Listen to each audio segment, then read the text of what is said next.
오늘은 목표가 아니라 목적으로 산다.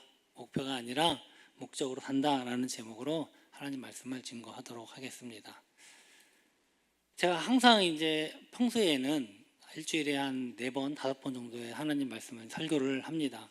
그때는 몰랐는데요. 지금 다니엘 기도회를 하고 나서 한 일주일에 2주일에 한 번 이렇게 올라오니까 또 느낌이 다릅니다. 제가 1부 때 상당히 버벅였어요. 제가 무슨 말을 하는지 모르게 이렇게 설교를 했던 것 같은데 지금 미리 말씀드리겠습니다. 이때는 약간 시간이 길 수 있습니다. 여러분이 미리 이해해 주시고 편안한 마음으로 함께 말씀 또 은혜를 받으시면 참 좋겠습니다. 중고등학교 교과서에 나오는 유명한 시가 하나 있습니다. 그거는 나무로 창을 내겠소라는 시입니다. 이건요, 자연애와 인생의 전관 속에서 유유자적인 어떤 동양의 전통 사상을 바탕으로 하고 있다. 전원시를 대표한다. 이렇게 해설은 나와 있습니다.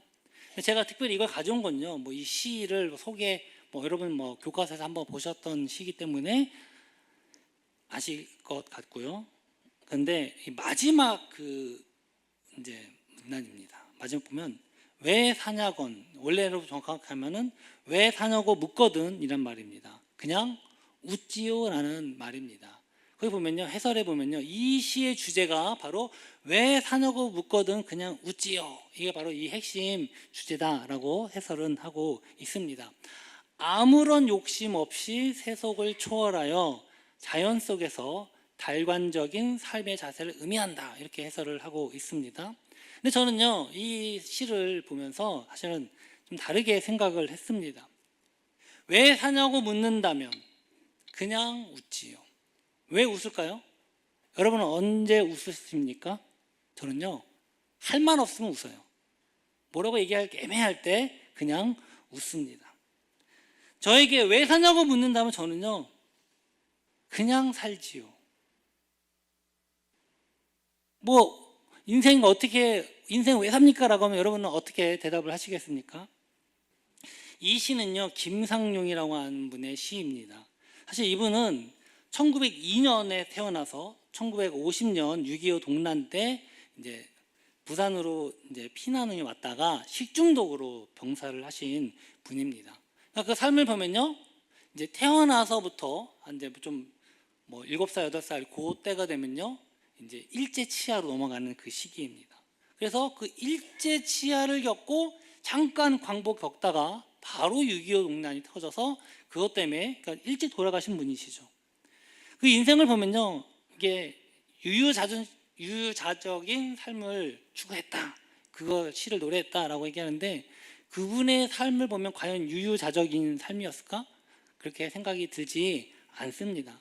정말로 고난의 연속, 고생의 연속이 아니었을까? 이런 생각이 듭니다. 혹시 이 중에도 이 시대에 이런 어떤 삶을 겪었던 분이 계실지 모르겠습니다만 사실은요, 그냥 인생 자체가 그냥 매일매일이 죽느냐 사느냐의 문제가 아니었을까? 그런 생각이 듭니다.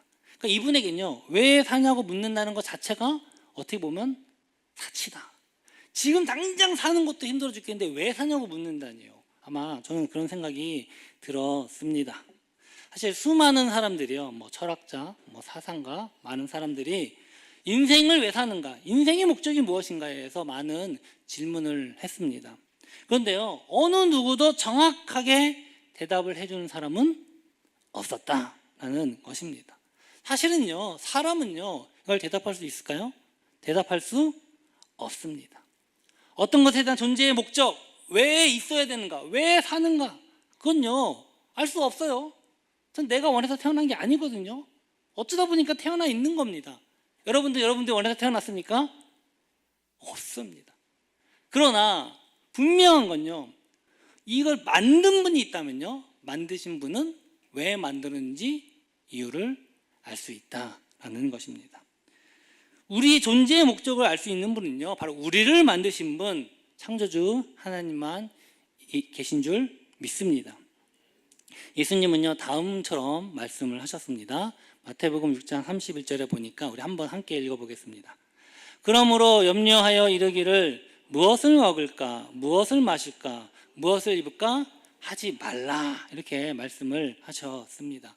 여러분, 우리가 왜 먹습니까? 우리가 왜 마십니까? 네, 살기 위해 먹는 겁니다.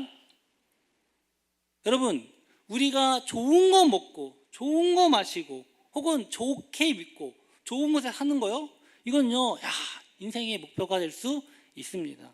제가 예전에 기억이 나요. 제가 처음에 저희 아내랑 결혼을 해가지고 월세를 살았는데, 저 많은 아파트 중에 내가 살 아파트는 없구나 라고 한탄했던 그 시절, 처음 결혼했을 때. 부모님이랑 같이 살 땐 몰랐는데요, 떨어져 보니까 저 작은 아파트라도 들어가는 게 엄청 대단한 것처럼 보였던 시절이 있었습니다. 그래서 그때 제 인생의 목표가 저 아파트 한번 들어가 보는 거. 할렐루야. 그 인생의 목표 이루어진 줄 믿습니다. 네, 별로 아멘이 없으시네요. 이루어졌습니다. 어찌됐건 많은 사람들은요, 이렇게 좋은 거, 우리 삶 가운데서 좀 좋은 삶을 영위하는 것을 바랍니다. 그리고 그 인생의 목표로 삼습니다.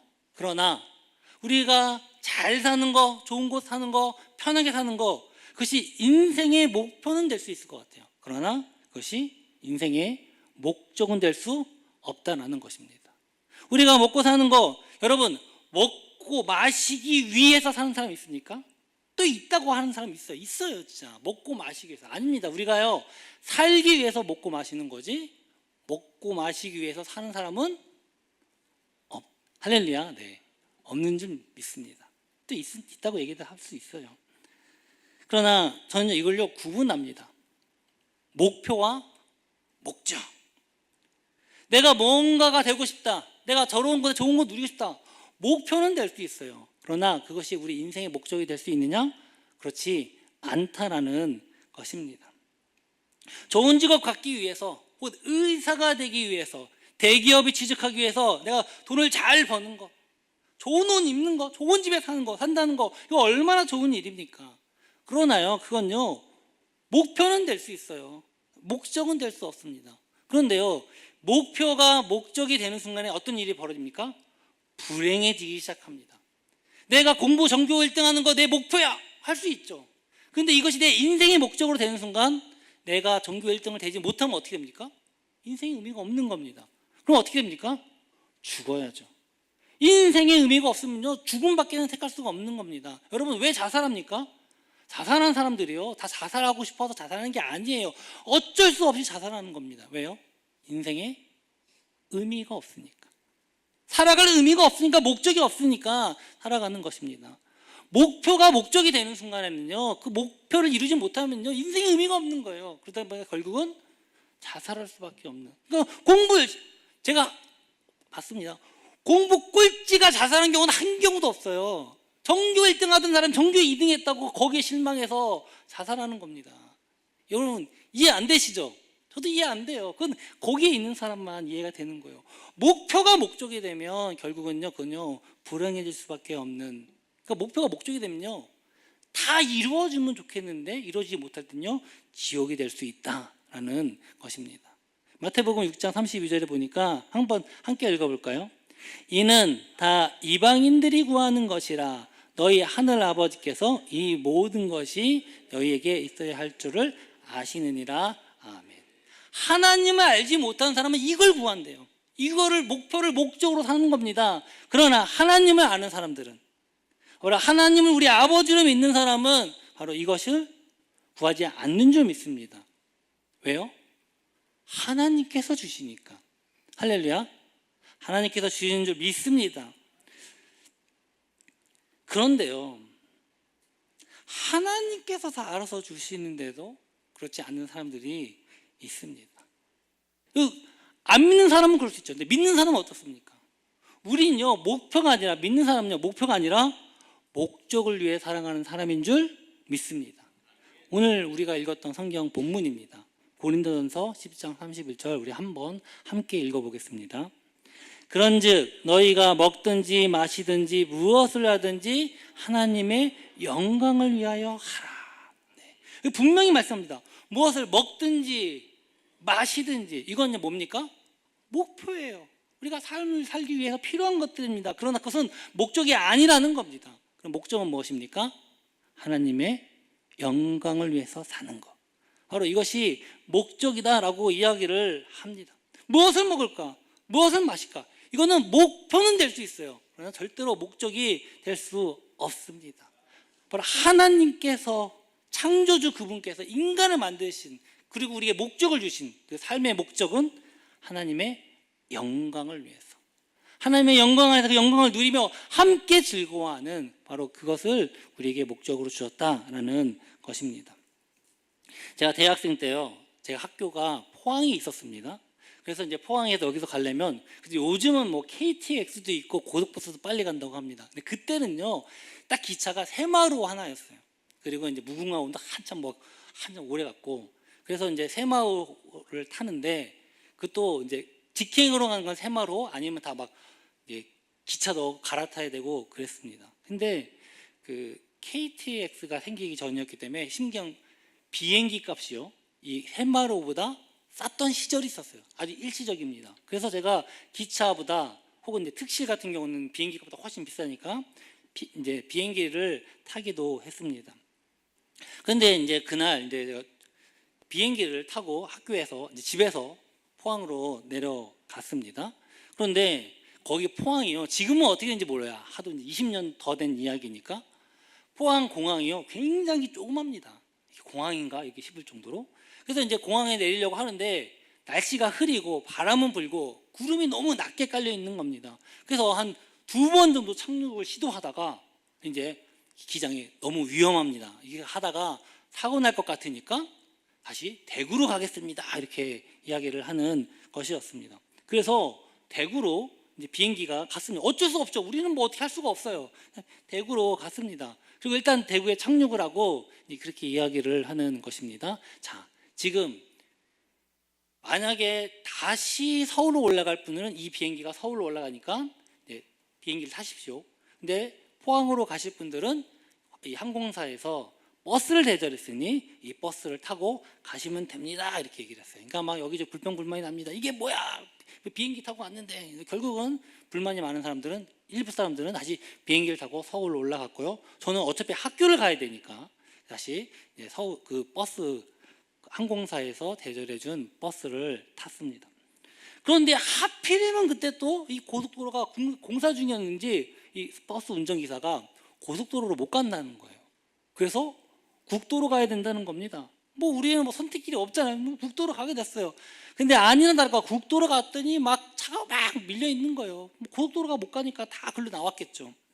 그러니까 이때부터는 사람들이 폭발하기 시작한 거예요.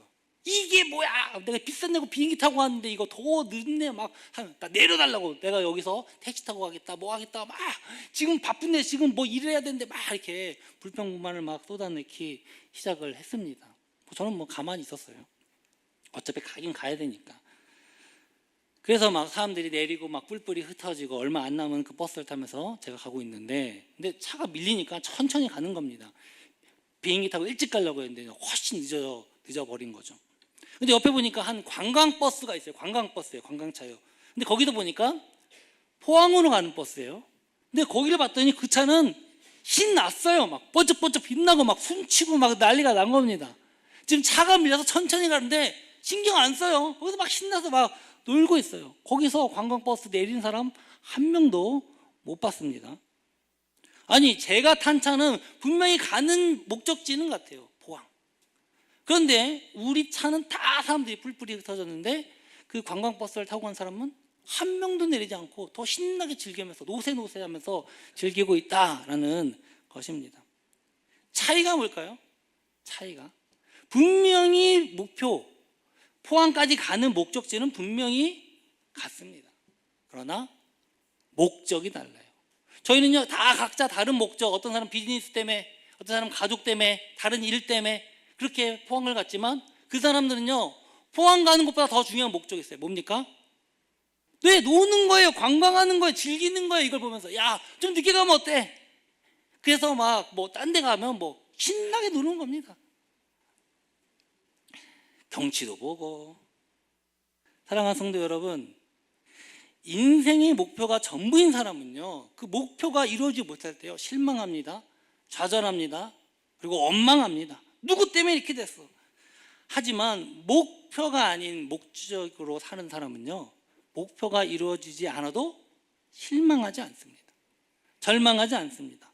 원망하지 않습니다. 왜냐하면 목표가 인생의 목적이 아니기 때문에 그렇습니다. 인생의 모든 것을 다 이루던 사람이 있어요. 성경에 나오는데요, 바로 그 사람은 누구냐? 솔로몬이라는 왕입니다. 그 솔로몬의 왕의 아버지가 다윗 왕이에요. 다윗 왕이 엄청 잘생겼어요. 그래서 여자들에게 인기가 많았거든요. 남자가 아니라. 그런데 솔로몬도 그 아버지 피를 이어받아서 잘생겼어요. 거기다가 또 똑똑해. 하나님께서 지혜를 주셨어요. 거기다가 왕이에요. 거기다 부유합니다. 그랬더니 얼마나 많은 여인들이 또 인기가 많았겠습니까? 그러니까 성경에 보니까 부인이 몇백 명이 뭐 궁녀가 몇천 명, 거기다가 저 멀리 여왕도 솔로몬 얼굴 한번 보겠다고 말은 지혜를 듣기 위해 왔다고 하지만 제가 볼 때는 얼굴 보러 온 것 같아요. 그러니까 얼마나 많은 그러니까 그 당시 모든 남자라고 얘기하겠습니다. 남자니까 남자가 부러워하는 모든 건 다 갖춘 사람이 솔로몬이었다라는 것입니다. 또 장수했어요. 오래 살았어요. 평화로워요. 근데 그가 말년에 한 말은요, 다 쓸데없다, 헛되다라는 것입니다. 우리 전도서 1장 2절 한번 함께 읽어보겠습니다. 전도자가 이르되 헛되고 헛되며 헛되고 헛되니 모든 것이 헛되도다. 이 모든 걸 다 누린 이 솔로몬이 한 말은요, 헛되다라는 것입니다. 왜 헛되냐? 인생의 목적을 모르면 헛되다는 것입니다. 아무리 좋은 거 누리고 즐겼지만 헛되다는 거예요. 많은 사람들이요, 자신의 인생의 목적이 무엇인지 알기 위해 살아갑니다. 어떤 사람은 직업에서, 어떤 사람은 지위에서, 어떤 사람은 재물에서, 어떤 사람은 지식에서, 어떤 사람은 권력에서 자신의 목표를 찾고 더 나아가 존재의 의미를 거기서 찾습니다. 근데 문제는요, 그것을 이루지 못할 때, 혹은 그것을 이뤘어도요, 결국은요, 진짜 인간의 목적은 찾을 수 있느냐? 없다라는 겁니다. 그 솔로몬은요, 다음과 같이 고백을 했습니다. 잠언서 9장 10절입니다. 함께 읽어보겠습니다. 여호와를 경외하는 것이 지혜의 근본이요 거룩하신 자를 아는 것이 명철이니라. 그가 일시적으로 하나님을 떠났던 적이 있어요. 막 노세 얼마나 좋습니까? 그러나 그가 결국 내린 경우는요, 하나님이다라는 것입니다. 하나님을 경외하는 것이, 여호와를 경외하는 것이 지혜의 근본이요 거룩하신 자를 아는 것이 명철이니라. 그는 그렇게 고백을 하고 있습니다. 삶의 지혜, 인간의 삶의 목적이 무엇이냐? 하나님을 경외하는 것, 하나님을 아는 것이다 라는 것입니다. 유명하신 교수님이 계세요. 서울대 의대를 나왔고 서울대 의대 교수였어요. 40년 동안 교수를 하고 지금은 은퇴를 하셔서 명예교수로 계신 정현채 박사라는 분이십니다. 여러분 아시는지 모르겠는데요, 이분은요 40년 동안 의사로 있으면서요, 특히 암 전문의였습니다. 많은 사람들의 임종을 지켜보았어요. 근데 그분은요, 믿는 사람 아니에요. 나는 무신론자, 철저하게 과학주의. 바로 그분이요, 내린 결론이 무엇이냐? 사후세계와 영혼은 있다라고 이야기를 한 것입니다. 이분이 기독교인? 아니에요. 특별한 종교인 그런 분은 아니에요. 그런데 그분이 수많은 삶을, 죽어가는 사람들, 죽었다 사는 사람들을 봤지만 그분이 결정적으로 본인이 이렇게 확실하게 마음을 먹게 된 계기가 있었다고 합니다. 그건 무엇이냐면, 자기가 얼마나 많은 사람들이 암을 치료를 했습니까? 그리고 죽는 생사의 과정을 겪었는데 그분이 나는 안 걸리겠지. 참 의사잖아요. 암을 고치는 의사잖아요. 그리고 어떻게 하면 암을 걸리는지 알아요. 철저하게 운동하고 관리하고 술도 담배 안 하고 다 했답니다. 그런데도 자기에게 암이 찾아왔다라는 겁니다. 자기가 딱 암이 찾아오는 순간에 여태까지 내가 어떻게 살았던 삶의 의미가 갑자기 바뀌다는 겁니다. 아니 그 전까지는 어떻게 하면 내가 정말 이 국제 학술지에 논문 한 편 더 내서 유명한 과학자, 의사가 내 이름을 알릴까? 혹은 어떤 국가연구재단에서 연구비를 받아가지고 내가 이런 몇십억짜리 프로젝트를 한다, 이런 거 어떻게 하면 더 제안서 써가지고 이거 할까? 그렇게 고민하던 사람이 갑자기 암이에요 이러니까 갑자기 이게 뭐지? 왜 나에게 이런 일이 벌어지지? 라고 하며 여태까지 내가 생각하고 고민했던 게 의미가 없게 되어버리더라라는 것입니다. 진짜 자기는 그래. 나는 암이랑은 상관없는 사람인 줄 알았대요. 그런 거 없습니다, 여러분. 암은요, 그냥 아무한테나 오는 게 암이에요. 그래서 그분이 그때부터, 물론 다행히 암 치료는 계속 받아서 지금 이제 잘 되신 것 같아요. 지금 살아계시니까. 그런데 그분이 그러면서 연구한 게 무엇이냐? 죽음은 무엇이냐? 인간은 대체 왜 사는 것이냐? 이거를 고민하기 시작했고, 그래서 지금은요, 그분이 오히려 서울대학교 은퇴 교수가 됐지만 더 바쁘세요. 책 내고 여기저기 강연 나가지고. 근데 그분이 무엇으로 유명하냐?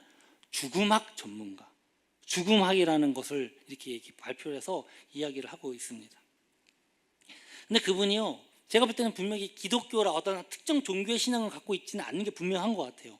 근데 재밌는 건요, 그분은요, 매일 아침 거울을 보면서, 자신을 보면서 자신의 삶을 준 누군가에게 감사한다는, 매일매일 감사한대요. 기도한대요. 그분이 그 표현했어요. 기도한다. 근데 꼭 하나님인지 뭐 부처 이렇게 구체적으로 얘기는 안 했지만 매일매일 자기의 삶을 이렇게 살게 되는 것에 대해서 감사한다. 이렇게 이야기를 하는 것을 제가 보았습니다. 근데 그분이 이야기를 하길요, 사람들의 공통점이 있는데, 암 선고를 받았을 때 공통점이 있는데 딱 두 가지 공통점이 있다고 합니다. 뭐냐? 첫 번째는요, 원망이에요. 왜 하필 나에게 이런 암이 왔느냐? 많은 사람들이 있는데, 그러니까 다 많은 사람들이요, 나에게는 안 걸릴 것 같다나 다른 사람들 다 걸려도. 근데 그렇지 않다니까요. 암은 아무한테나 걸리니까 암이에요. 그런가 하고, 두 번째는요, 후회. 야, 내가 여태까지 살아온 거, 여태까지 내가 열심히 성공을 위해서 가족들 좀 먹여서 열심히 살았는데 그게 다 갑자기 후회로 다가오더라라는 것입니다. 여러분, 암만 그렇습니까? 아니에요. 수많은 질병들이 있고, 질병 말고도 수많은 사고와 사건과 또 여러 가지 자연재해들이 있습니다. 여기 혹시 상품백화점 경험해 보신 분 없죠? 물론 저는 고등학교 때 지나가다가 그 전자제품 대리점에서 뉴스를 보고 제가 저게 진짜야 영화야 봤던 기억이 납니다. 백화점이 무너져서 있는 그 모습을 생중계로 보면서 실감이 안 나니까. 근데 예전에 제 대학교 한 분이 이제 간증됐지만 실제 상품백화점에서 그 피해자였던 분이 있었는데, 여러분, 상품백화점 붕괴될 때 그 안에 있는 사람들이 남녀노소 아프고 어리고 이런 거 가립니까? 안 가립니다. 선하고 착하고 나쁘고 안 가립니다. 어느 날 갑자기 다 와서 그게 무너져 버리는 것입니다. 여러분, 질병도 그렇고요. 또 우리가 살아가다 보면 어떤 사건 사고들, 자연재해, 일본의 후쿠시마, 거기 수만 명 거기 다 죽었습니다. 뭐 누가 잘했네 못했네, 아니면 누가 난 선하네 착하네, 이런 거 의미 없이 당하는 경우가 실제로 우리 삶 가운데 이해할 수 없는 이런 사건들이 너무나도 많다라는 것입니다. 왜 나에게 이런 일이 벌어질까? 그러면 여러분, 질문하면 해답 얻을 수 있습니까? 아니요, 없습니다. 왜 인간 살아야 되는가? 똑같이 왜 이런 일이 벌어지는가? 거기에 대한 대답 얻을 수 없다는 것입니다. 근데 사람들은요, 나름 자기의 합리적인 이유를 찾아요. 아, 내가 이렇게 어렵게 나온 거? 아, 내가 옛날에 잘못했나 보다. 아, 그래서 내가 벌 받나 보다. 근데 여러분, 왜 그렇게 생각하시지 아십니까? 그렇게 하면 사람이 편해진대요. 아, 내가 잘못했으니까 이걸 맞는구나. 그러니까 내가 잘못한 거 회개해야지. 그런데요, 내가 잘못한 게 없는데 왜 나에게 이런 일이 벌어지지? 그럼 그때부터는요, 오히려 더 괴롭고 더 힘들다는 거예요. 더 원망이 생긴다는 거. 나 아무것도 잘못한 게 없는데 왜 나에게 이런 일이 벌어져? 이러면 더 분노가 나고 사람들이 오히려 정상적인 삶을 살지 못하고 힘들어하더라. 그걸로 잘 보여주는 게 하나 있습니다. 넷플릭스에 요즘 시즌2가 나오는데 지옥이라고 하는 드라마입니다. 지옥 드라마 보셨습니까? 한번 보신 분 없어요? 한 분도 안 봤어요? 아, 진짜요? 옛날에 이거 전 세계 1위도 했었는데 깜짝 놀랐네. 이게 뭐 시즌2도 얼마 전에 나왔는데, 뭐 안 보신 분들을 위해 잠깐 말씀드리면, 어느 날 갑자기 뭐 천사인지 악마인지는 구분이 안 돼요. 어떤 영적인 존재인 것 같아요. 갑자기 어느 사람 앞에 턱하니 나타나는 거예요. 커다란 얼굴이. 그러더니, 미안해요, 1부 때 됐는데 우리 2부 때 백인선 2년 후 저녁 7시에 죽는다. 갑자기 지나가다가. 그리고 지옥에 간다. 그러는 거예요. 그럼 이게 뻥인가 가짜인가? 실제로 그 드라마 상에서요. 진짜로 그 사람이 죽는 거예요. 죽는데 갑자기 그 시간이 되면요. 갑자기 어디서 이상한 뭐 괴물, 뭐 사탄인지 뭐 이상한 괴물이 나타나서 잔인하게 죽이고 이제 지옥으로 데리고 가는 거죠. 근데 그 사건이 갑자기 곳곳에 일어나기 시작을 하는 겁니다. 그러니까 이렇게 일어나니까 사람들이 어떻게 됩니까? 야, 신이 있다, 막 신이 없다, 야, 지금 신이 우리에게 노했다, 막 다양한 사람들의 모습이 펼쳐지고 그걸 잘 보여주고 있습니다. 근데 거기 보니까 어떤 사람은요, 새로운 신흥 사이비 종교가 나타나. 야, 저기 신의 뜻이다. 야, 우리가 다 잘못했다, 빌어야 된다. 저 신 앞에서 엎드려라. 이렇게 하면서 사이비 종교를 만들어서 나에게 와. 그런 사람이 있는가 하면 또 어떤 사람은요, 야, 신은 악한 사람을 벌하라고 하는 거야. 우리가 악한 사람을 벌하지 않아서 그래 하면서 막 사람을 때리고 구타하고 자기네가 신의 대리자라고 이렇게 테러 단체가, 신을 대리하는 테러 단체가 막 발생을 하면서 그 영화가 이루어지게 됩니다. 근데요, 그래서 사람들이 다 처음에는요, 저 사람이 저 고지라고 이야기를 하는데 저렇게 고지를 받은 거는 잘못해서 그랬나 보다. 나는 잘못한 게 없을까? 괜찮겠지. 이렇게 안심을 하면서 그 고지를 받은 사람은요, 죽어도 마땅한 사람이야. 이렇게 사람들이 손가락질 합니다. 그런데 어떤 일이 벌어지느냐? 태어난 지 얼마 안 되는 신생아에 갑자기 이 사탄인지 천사인지 나타나는 거야. 그리고 갓난아기에게 너는 며칠 후에 죽는다 이렇게 나온 거야. 이 사건이 알려주는 순간 어떻게 됐겠습니까? 난리가 난 거예요. 아니, 저 애가 무슨 죄가 있는데 왜 죽어, 지옥에 가? 그럼 나는 어떻게 되는 거야? 다 나도 죽는 거 아니야? 이러면서 막 사회가 난리가 나고 이제 막 테러 단체, 막 종교 단체 일어나고 막 그야말로 무정부 상태가 되는. 그러니까 지옥에 가기 전에 그 사회가 완전히 지옥의 사회가 되어버리는 그 모습을요 그리고 있습니다. 저는 처음에 이 영화를 보면서, 이 드라마를 보면서 기독교를 공격하기 위해서, 비난하기 위해서 이걸 만들었나? 감독이 그렇게 생각을 했었습니다. 근데 내용이 좀 가다 보면 좀 이상한 스토리로 좀 빠지기도 해요. 근데 잘 보면요, 이 지옥이 의미하는 게 우리가 이야기하는 천국과 지옥, 혹은 뭐 어떤 종교에서 얘기하는 천국과 지옥이 아닌 걸 알 수 있어요. 일단 거기 보면요, 천국은 안 나와요. 지옥만 나와요. 무조건 다 죽는다는 거예요. 그리고 고통스럽게 막 지옥에 가면 되는데 뭐 고통스럽게 때려가지고 아무튼 이제 죽게 만들어요. 그런데 그 내용에서 계속 나오는 건, 한번 이렇게 고지를 당하면 어떻게 됩니까? 정상적인 삶을 살 수 있습니까? 없죠. 근데 문제는 가족들이에요. 이 가족들이 더 문제예요. 가족들이 자기의 가족이 그렇게 죽어가는 걸 보면서 다른 사람에게 피해를 보고 상처를 받고 비난을 받고 이러면서 또 분노가 쌓이고, 그야말로 그냥 거기가 아수라장이 되는 것입니다. 근데 문제는 기준이 없어요. 아무 때나 와서 너 죽는다, 너 죽는다, 너 죽는다. 이렇게 되니까 어떻게 됩니까? 거기서부터 이제 이런 문제가 발생하게 되는 것입니다. 근데 그 영화를 보니까 중요한 건, 이게 우리가 죽어서 가는 죄값을 받는 그런 게 아니라요, 그냥 막 발생하는 거예요. 저는 그걸 해석하기에, 이게 죽음을 의미하는 것이다. 그러니까 모든 사람에게 이것이 언젠가 다 오는 거예요. 다만 사람마다 조금만 다를 뿐이에요. 그래서 거기 한 사람이 나와요. 한 사람이, 그거는 천재지변과 같아. 어쩔 수 없어. 그냥 어쩌다 당한 거야. 거기 의미 찾지 말고 그냥 그거 신경 쓰지 말고 지금 너 삶을 살아라. 사랑하는 가족하고 살아라. 그게 낫다. 이제 이런 식으로 이야기를 하면서 전개하는 것을 제가 보았습니다. 그러니까 믿지 않는 사람들에게 볼 때는 우리가 당하는 어떤 죽음, 괴로움, 천재지변, 이거 어쩔 수 없다는 거예요. 이거 두려워서 뭐하냐. 그냥 사랑하는 사람, 내가 하고 싶은 거 하면서 그냥 가족과 함께 사랑하며 살아라. 그렇게 이야기를 진행하는 걸 봤습니다. 그럴듯하다라는 생각이 조금은 들었습니다. 근데 정말 그러면 됩니까? 정말 그렇게만 되면 해결이 됩니까? 정말 그럴까요? 아니에요. 결코 그렇지 않습니다. 여러분, 사람은요, 가는 길이 다 다릅니다. 어떤 사람은 정말 순탄하게 평안하게 가는 사람이 있는가 하면요, 어떤 사람은요, 나도 모르게 이해할 수 없는 고난이 오는 경우가 있습니다. 성경에 보니까 욥이라는 사람이 딱 그랬습니다. 정말 욥은요 대단한 사람이었어요. 그런데 어느 날 갑자기 어려움이 찾아옵니다. 그 욥은요 하나님이 보시기에 너무나도 훌륭하고 경건하고 돈도 많아요. 또 자녀도 복을 많이 받았어요. 하나님께 매일 예배하는 사람이었어요. 그런데 갑자기 그 모든 백을 다 빼앗겨 버려요.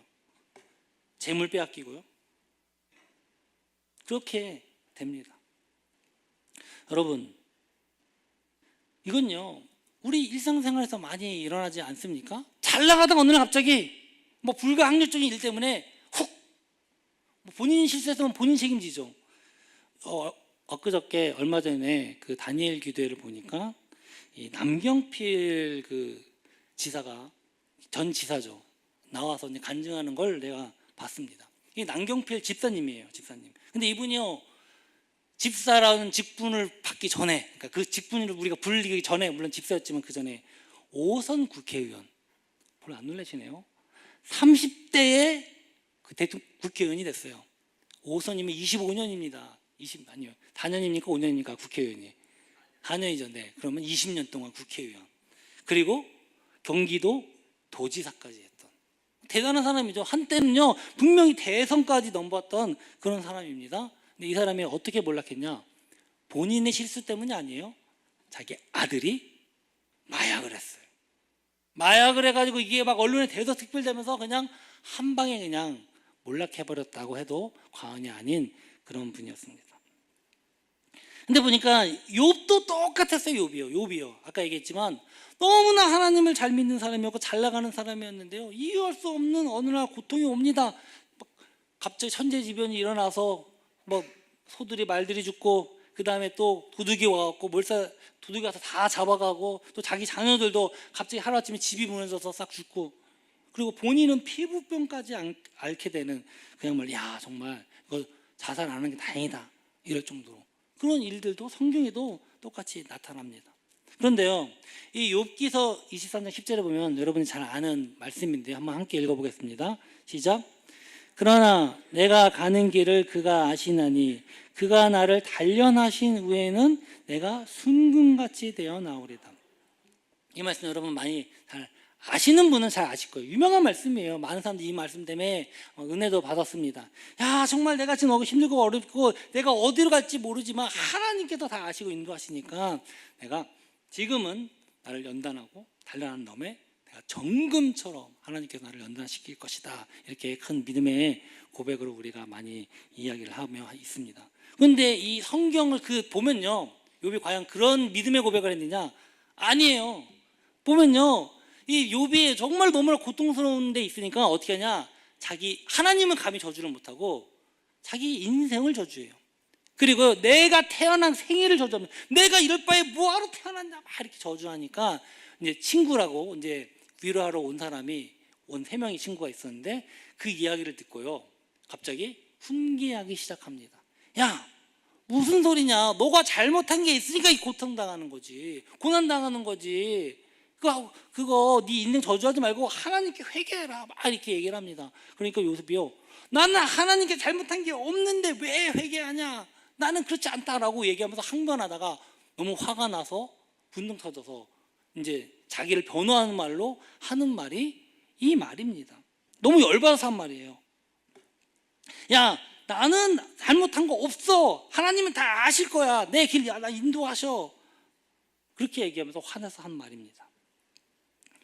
근데 정말 놀라운 건요 그가 자기가 한 고백대로 된다는 것입니다. 할렐루야. 없네요. 하나님께서 그렇게 하신다는 겁니다. 물론 욥은요 모든 나중입니다. 고통과 고난에서 회복되고요 갑절의 복을 더 받습니다. 그런데요 그것보다 중요한 게 있어요. 바로 이 고난을 통해서 하나님이 어떤 분이신지, 하나님이 자기를 어떻게 인도하신지를 알게 되었다라는 것입니다. 욥기서 42장 4절에 보니까 이렇게 그가 마지막에 고백합니다. 함께 읽어보겠습니다. 내가 말하겠사오니 주는 들으시고 내가 주께 묻겠사오니 주여 내게 알게 하옵소서. 내가 주께 대하여 귀로만 듣기만 하였사오나 이제는 눈으로 주를 배움나이다. 아멘.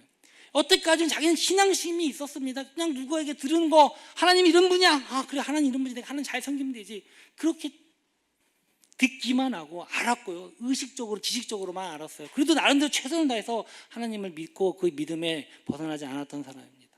그런데요, 그가 이 모든 고난과 겪으면서 그가 느낀 건요, 내가 하나님을 눈으로 봤다라는 겁니다. 여러분, 욥기서 한번 보십시오.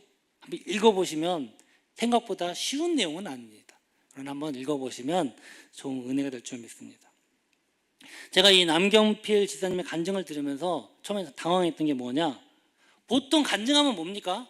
옛날엔 너무 어렸어요. 힘들었는데 지금 하나님께서 은혜를 주셔서 거기서 고침받고 회복되고 지금은 잘 되었습니다. 이게 간증 아닙니까? 이래 우리가 아멘, 은혜를 받고 우리도 그렇게 될 줄 믿습니다, 이렇게 하죠. 근데 이분은요, 지금 너무나 잘 되다가 지금 바닥으로 떨어졌어요. 지금 그 아들은 지금 감옥에 가 있습니다. 정확히 하면 감옥에 이제 그 마약을 치료하는 보호소, 병원과 연계되어 있는 거기에 들어가 있습니다. 지금 자기 정치할 마음도 없고 할 수도 없고 그렇다고 합니다. 근데 그분이 이야기하면서 제가 놀라운 건 정말 상황이 최악의 상황이에요. 그런데 그분에게 기쁨이 있었다는 겁니다. 하나님을 인한 기쁨이 그에게 차고 넘쳤다라는 것입니다. 보통 정치인들, 연예인들이요, 보통 보면 복귀하기, 큰 잘못하고 잠적하다가 복귀하기 전에 미리 이런 데 한번 나와서 한번 간봅니다. 분위기 어떤가? 사람들 반응 어떻지? 나가도 되나? 그래서 저는 이런 목적으로 나왔나? 제가 그렇게 생각을 했습니다. 근데 다른 간증을 제가 또 들었어요. 그랬더니 그분은요, 진짜 하나님을 만난 거예요. 진짜 하나님을 알고 깨달았던 겁니다. 그러니까 그분이요, 정말 제일 잘 나가고 있는데 마약 사건이 딱 터졌어요. 그러니까 이 아들 때문에 자기 인생이 완전히 지금 나락으로 떨어지게 생겼으니까 얼마나 화가 나고 천불이 나겠습니까? 아들이 아니라 왼수죠, 왼수. 꽁꽁 숨기려고 했대요. 어떻게든 치료받게 하려고. 그런데 어떻게 기자들이 알아가지고 온 전 나라 만천하에 다 이게 이제 다 공개가 된 것입니다. 야, 어떻게 아들이 나한테 줄 수 있는가?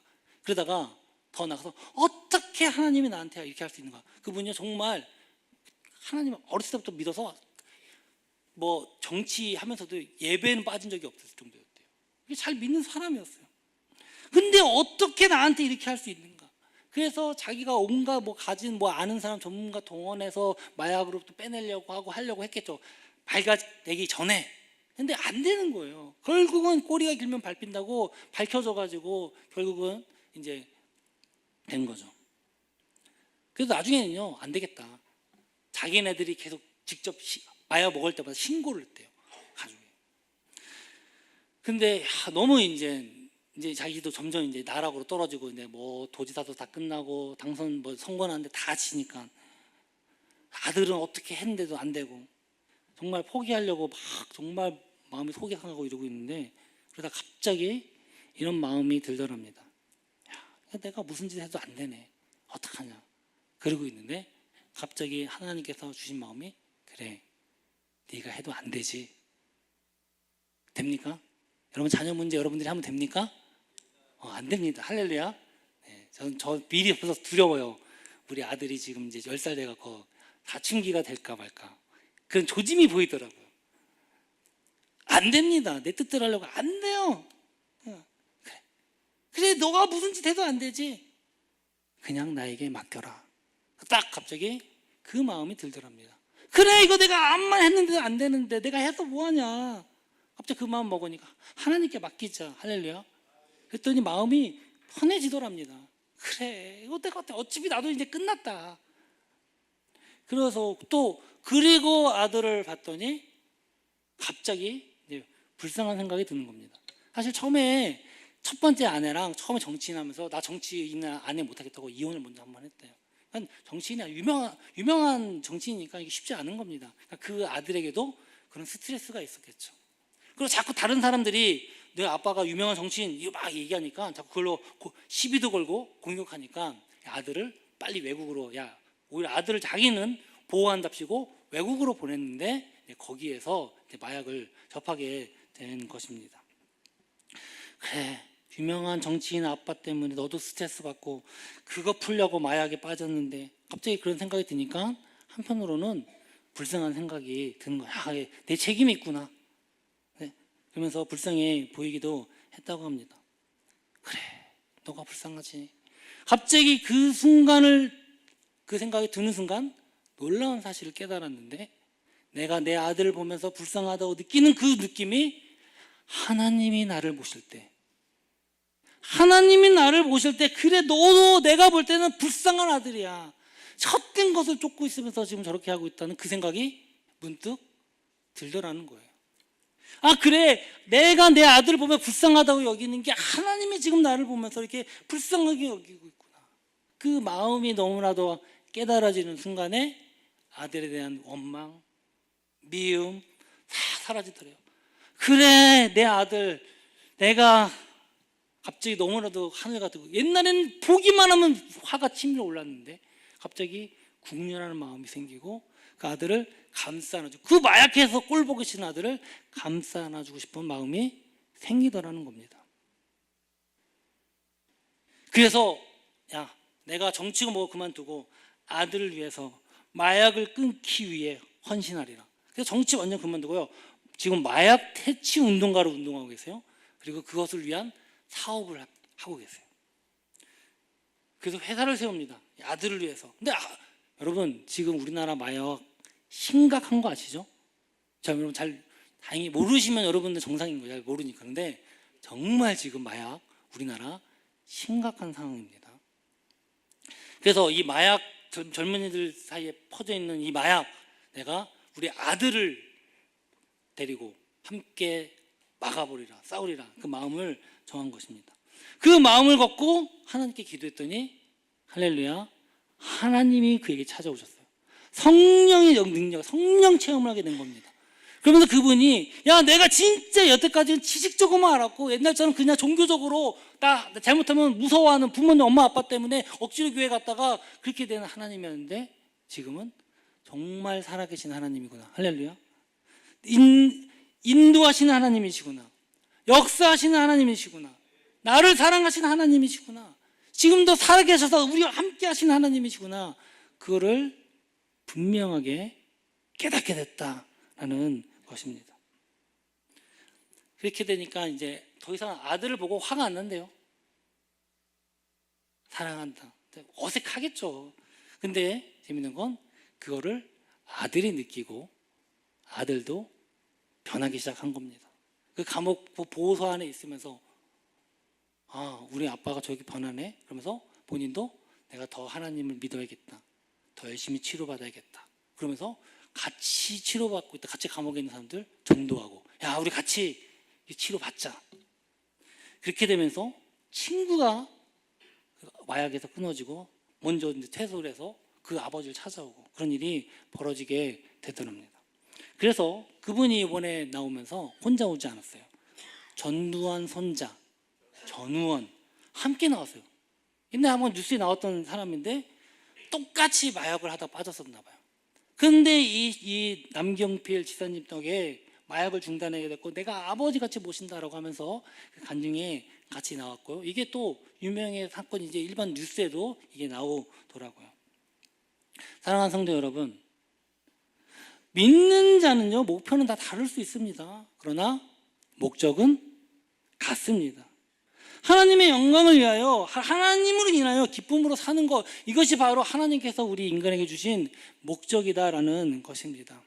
오직 하나님의 영광을 위하여 살 때 정말 우리가 참 평안과 안식을 얻을 수 있습니다. 그게 바로 인간의, 사람의 존재 이유고 삶의 목적이기 때문에 그렇습니다. 우리가 때로는요, 분명히 이해할 수 없는 어려움, 고난 안 옵니까? 옵니다. 정말로 선하게 착하게 살았던 사람 암 안 걸립니까? 피해갑니까? 아니요, 옵니다. 그러나 우리가 그것을 좌절하지 않고 절망하지 않고 낭망하지 않고 우리가 이길 수 있는 건, 그게 우리 인생의 목표가 목적이 아니기 때문에 그렇습니다. 무엇입니까? 하나님으로 인한 기쁨 때문입니다. 우리가 지금 어떤 길을 가는지 때로는 사람마다 다 다르겠죠. 지금도 암투병하시고 우리 장인 어른 지금 암투병하고 계십니다만, 참 저희도 3차로 끝나겠지, 6차로 끝나겠지. 이번에는 병원에서, 우리 병원에서 못합니다. 큰 병원 가십시오. 그래서 지금 큰 병원으로 옮길 준비를 하고 있습니다. 이제 곧 끝나겠지 하는데 안 끝나요. 옆에 같이 함께 있는 사람들 마음 쉽지 않습니다. 그러나 그럼에도 불구하고 하나님, 우리가 그것 때문에 좌절합니까? 절망합니까? 아니요. 하나님을 믿는 사람은 하나님으로 인해서 기뻐하는 줄 믿습니다. 하나님으로 인해서 소망을 얻는 줄 믿습니다. 그때 바로 이 욥의 고난, 이 고백이 나오는 겁니다. 나의 길 오직 그분만이 아시나니 나를 연단한 후에 어떻게 해요? 정금과 같이, 승금과 같이 나오리라. 그 욥은 그게 자기 무슨 말인지 모르고 고백했지만 그 고백대로 하나님이 이루시는 줄 믿습니다. 사랑하는 성도 여러분, 정말 여러분도 여러분의 처해진 상황과 형편이 있을 것입니다. 여러분의 자녀의 문제요? 여러분 안 됩니다. 여러분의 질병의 문제요? 여러분 해결 못합니다. 여러분의 재물의 문제요. 모든 문제요. 우리가 할 수 있을 것처럼 보이지만 할 수 없고, 아무리 우리가 계획할지라도 갑자기 날라오는 이 돌, 천재지변 우리가 감당할 수 없지만 그럼에도 불구하고 우리가 절망하지 않고 이겨낼 수 있는 건 하나님 때문인 줄 믿습니다. 사랑하는 성도 여러분, 정말 하나님께서 우리를 정금같이 연단하시고 하나님의 자녀로 나아가게 하실 줄 믿습니다. 이 은혜와 복이 저와 여러분과 함께 하길 주의 이름으로 축원합니다. 함께 우리 일어나서 결단하기를 원합니다. 주님, 정말 나 자신의 목표로서 인생을 살아가는 것이 아니라 하나님의 자녀로서, 세상 사람들은 다 자신의 인간의 먹고 사는 것을 목표로 살고 있지만 우리 하나님의 자녀는 하나님의 자녀로서 하나님으로 인해서 기뻐하고 하나님께 영광을 돌리는 그 목적으로 살아가게 하여 주시옵소서. 그 은혜 가운데 주님께 주시는 그 은혜를 누리며 평안으로 주 앞에 나아가게 하여 주시옵소서. 이렇게 결단하면서 우리 주가 보이신 생명의 길 찬양하면서 봉헌하겠습니다.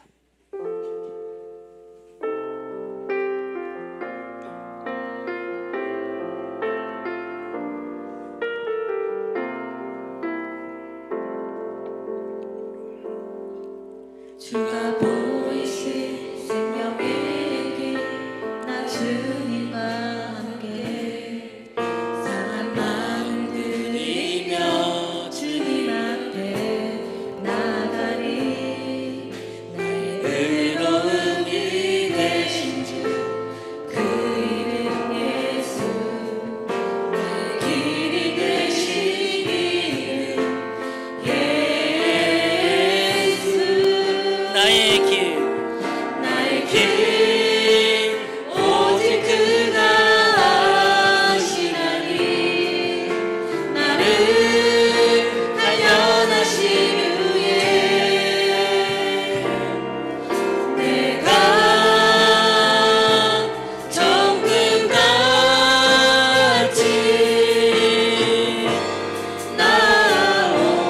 나오리라. 다시 한번 고백하기 원합니다. 주가 보이신 생명의 길, 나 주님과 함께 상한 마음 들이며 주님 앞에 나가리.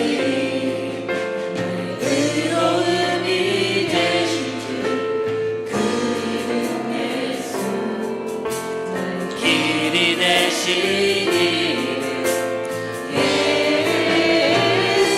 아멘. 나의 길 오직 그가 아시나니 나를 단련하신 후에 내가 정금같이 나오리라. 나의 길 오직 그가 아시나니 나를 단련하신 후에 내가 정금같이